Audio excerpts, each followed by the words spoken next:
My name is Jake, and I'm just a regular guy from a small town in America. Life around here is pretty quiet, nothing too fancy, but that's how I like it.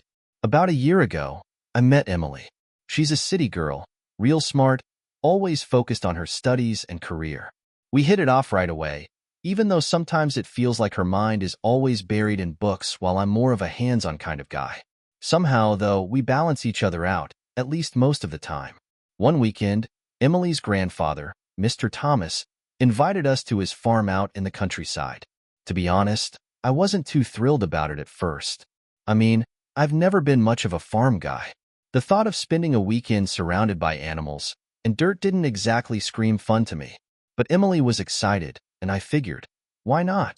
So, I decided to go along for the ride. When we arrived, I was surprised. The farm was huge, fields stretching out as far as I could see, animals roaming freely, and a quiet, peaceful vibe that I hadn't expected. It felt like time slowed down there. Mr. Thomas greeted us with a big smile. He was one of those guys who seemed to know everything about everything but in a laid-back, not pushy kind of way. He gave us a tour of the farm, showing off his cows, horses, pigs, and chickens.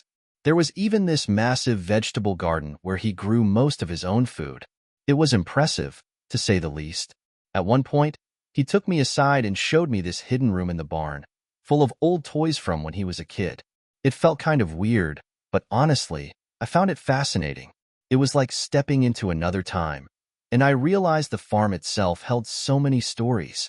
The next day, we helped Mr. Thomas with some of the farm chores, which I had dreaded at first. Turns out, it wasn't so bad. It was hard work, sure, but there was something satisfying about it. After the chores, he fired up the grill and made the most amazing barbecue. I don't know if it was the fresh air or the company, but it was hands down the best food I'd ever had. In the afternoon, Emily and I went for a walk through the woods near the farm. We talked about our relationship, and I opened up about how I felt like we'd been drifting apart lately, with her always busy and me feeling a little left out. She listened quietly, then told me she understood and wanted to work on things. It was the first time in a while that we had a real, honest conversation. The next day, Mr. Thomas asked if I could help him in the barn again. We spent the afternoon fixing things up, talking about life, and sharing a few laughs.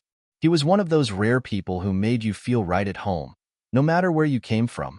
Before I knew it, the weekend was over, and it was time to head back to reality. As we drove away, I couldn't help but feel a little sad. I never thought I'd enjoy farm life, but there was something about it, something peaceful and grounding. I knew I'd miss Mr. Thomas and the farm, and maybe even the simple joy of spending time with someone who really seemed to care. A few weeks after our trip to the farm, Emily and I decided to go out for a casual movie date. It had been a while since we had done something fun and relaxed like that, so I was really looking forward to it. We caught the latest action flick, and as we were walking out of the theater, laughing about the crazy stunts, something caught my eye. There, across the street, I saw a familiar face. Mr. Thomas, of all people. He wasn't alone, though. He was walking with a woman who looked to be about his age. I was surprised to see him in the city, especially since he always talked about how much he loved the peace and quiet of the countryside. I waved at him, and to my relief, he saw me and waved back with that big friendly grin of his. He walked over to us, still smiling, and introduced us to the woman. Her name was Sarah, and there was an instant warmth about her, just like Mr. Thomas. She seemed kind and down to earth. "Jake, Emily, this is Sarah," Mr. Thomas said, beaming. "We've been spending some time together recently." Emily and I exchanged glances, pleasantly surprised. It was nice to see him happy, enjoying life outside the farm. Mr. Thomas went on to explain that he had been visiting Sarah in the city for a few days, and that he planned to stay a bit longer. Apparently, the farm was still close to his heart, but he was also finding joy in this new chapter of his life. We stood there on the sidewalk, talking for a while. Mr. Thomas told us how he had been adjusting to city life, exploring new places with Sarah, and trying out different restaurants. I could tell he missed the quiet of the farm, but at the same time, there was a spark in his eyes when he spoke about his experiences in the city. Before we parted ways, Mr. Thomas extended an invitation. "You two should come visit me and Sarah while I'm still in town," he said. "We can catch up properly, maybe grab a meal together." Emily and I gladly agreed, promising to visit him soon. A few days later, we followed through on our promise and went to see Mr. Thomas. He was staying at a small, cozy apartment on the outskirts of the city. After greeting us warmly at the door, he led us to one of his favorite restaurants nearby. It wasn't anything fancy, but the atmosphere was homey, and the food was nothing short of amazing. The meal felt even better knowing we were sharing it with someone who meant so much to both of us. After dinner, Mr. Thomas suggested a walk, and we found ourselves at a quiet park not far from his apartment. The park was simple, but there was something peaceful about sitting on a bench, watching the city buzz around us while we enjoyed the calm of the evening. Mr. Thomas opened up about his plans for the future, telling us that he wanted to retire soon and spend his remaining years back on the farm, where he felt most at home.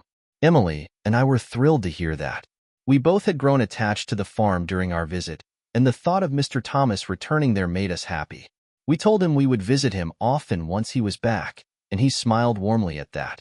As we were getting ready to leave, Mr. Thomas gave each of us a big hug. It was one of those embraces that lingered, filled with affection and warmth. "I love you both very much," he said, his voice soft but full of emotion. As Emily and I walked back to our car, I couldn't help but feel incredibly lucky to have Mr. Thomas in our lives. He was more than just Emily's grandfather. He had become a constant, a steady presence that made everything feel right. He was kind, generous, and always there for us, no matter what. That kind of love and support was something rare, and we both knew how fortunate we were to have him. A few months after our visit to the city, Emily and I got married in a beautiful ceremony surrounded by family and friends. Mr. Thomas was there, beaming with pride. After the wedding, we moved into a small apartment in the city.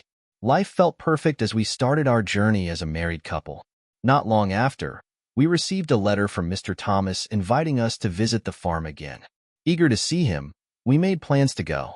When we arrived, the farm was even more impressive than before. Mr. Thomas had built a new barn and planted a vibrant garden filled with flowers. He proudly showed us around, and the animals were as lively as ever.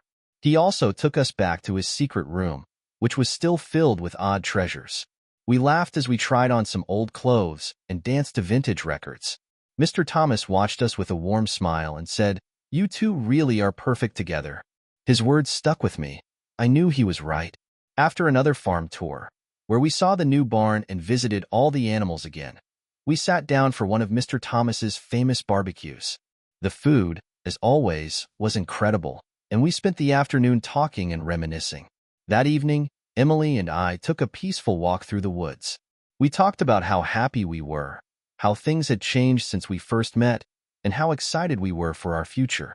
It was one of those moments where everything felt right. The next morning, we packed up to leave. We thanked Mr. Thomas for his hospitality, and he hugged us tightly, telling us to visit any time. As we drove away from the farm, I felt that familiar sadness I always experienced when leaving. The farm had become a special place for us. Over the next few years, we visited Mr. Thomas often, creating more memories with each trip. He always welcomed us with open arms, full of stories and laughter. But then, a few years ago, we received the sad news. Mr. Thomas had passed away. We were heartbroken, but we also felt grateful to have had him in our lives. He was a kind and loving man, and we miss him every day.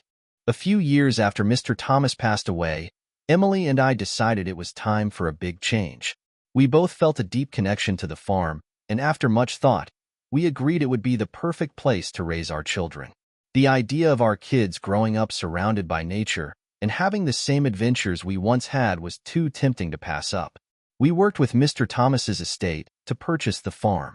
It wasn't an easy process, and there were some hurdles along the way, but eventually, the farm became ours. The place needed a lot of attention, but we were excited to make it our home.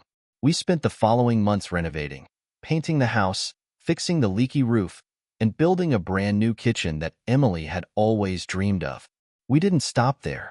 To make the farm feel complete, we brought in new animals, a horse for riding, a playful goat, and a loyal dog to keep us company. The farm came to life again.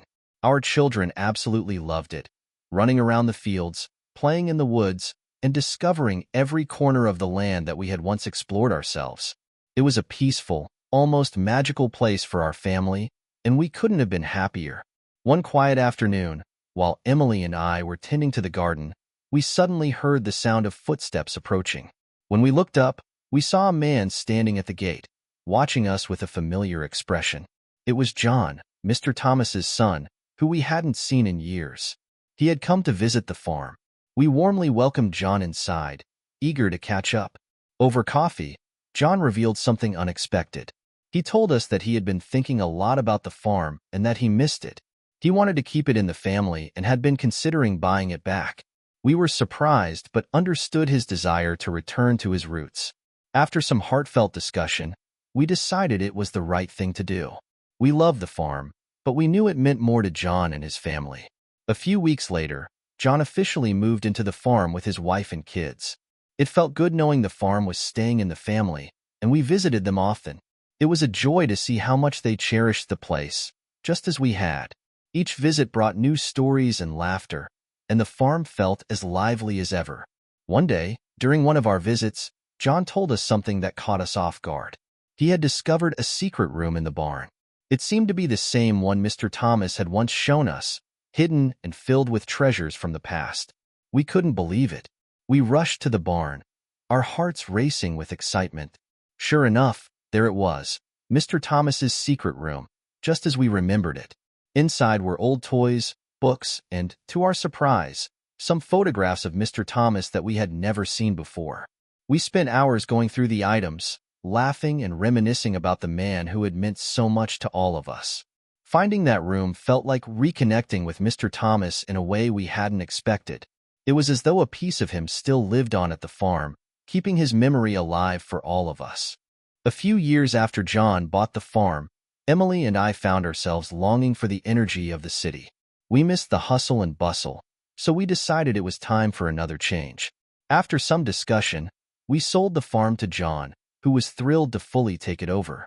We moved back to a small apartment in the city. It was a big adjustment, leaving the peaceful farm life behind. But we embraced the vibrancy of city living. We made it a point to visit John and his family regularly, enjoying the warmth of their hospitality and witnessing how the farm thrived under his care. One day, John called us with exciting news. While exploring Mr. Thomas's secret room, he had found a box filled with old letters. Intrigued, we rushed to the farm to see what he had discovered. The letters turned out to be love letters from Mr. Thomas to a woman named Sarah. We were astonished. We had never known about this side of him.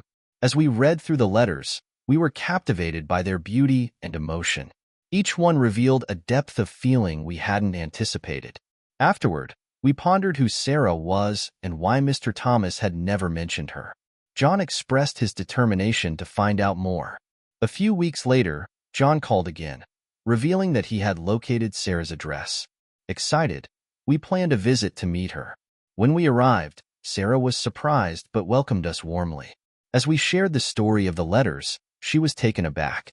She had loved Mr. Thomas deeply and was heartbroken when he passed away. We spent hours with Sarah, learning about her relationship with Mr. Thomas and the love they had shared. Leaving her home, I felt a sense of closure and connection to Mr. Thomas that I hadn't expected. Over the next few years, we visited Sarah several times, cherishing the stories she shared about the man who had meant so much to all of us. Mr. Thomas had been a remarkable man, leaving a lasting impact on our lives. Though he was no longer with us, the love and lessons he imparted would always remain in our hearts. A few years after visiting Sarah, Emily and I decided it was time to return to the city. We missed the vibrant energy of urban life, so we sold the farm to David, who was eager to take it over. Moving into a small apartment felt like a big change, but we found joy in our new surroundings. We made a point to visit David and his family often. They always welcomed us with open arms. One day, David called with exciting news. He had discovered a box of old letters in Mr. Thomas's secret room. Intrigued, we rushed to the farm to see what he had found. To our surprise, the letters turned out to be love letters from Mr. Thomas to a woman named Sarah. We were shocked to learn that he had loved someone else, a side of him we had never known. As we read the beautifully written letters, we couldn't help but wonder about Sarah's story. David expressed his intention to find out more, and a few weeks later, he called again. revealing Sarah's address. Excited by the prospect of connecting with her, we set off to visit. When we arrived, Sarah was astonished to see us and to learn that Mr. Thomas had written her love letters. As we spoke, Sarah revealed that she had indeed loved Mr. Thomas and was heartbroken when he passed away. We spent hours sharing stories and learning more about the man we all cherished. Leaving her home, I felt a deep sense of fulfillment, having gained new insights into Mr. Thomas's life and the love he had shared. He had made a profound impact on all of us, and his memory would forever remain in our hearts. This is the end of today's story. I'd love to hear your thoughts in the comments below. Don't forget to hit that like button and subscribe for more captivating stories. Thanks for watching, and I'll see you in the next one.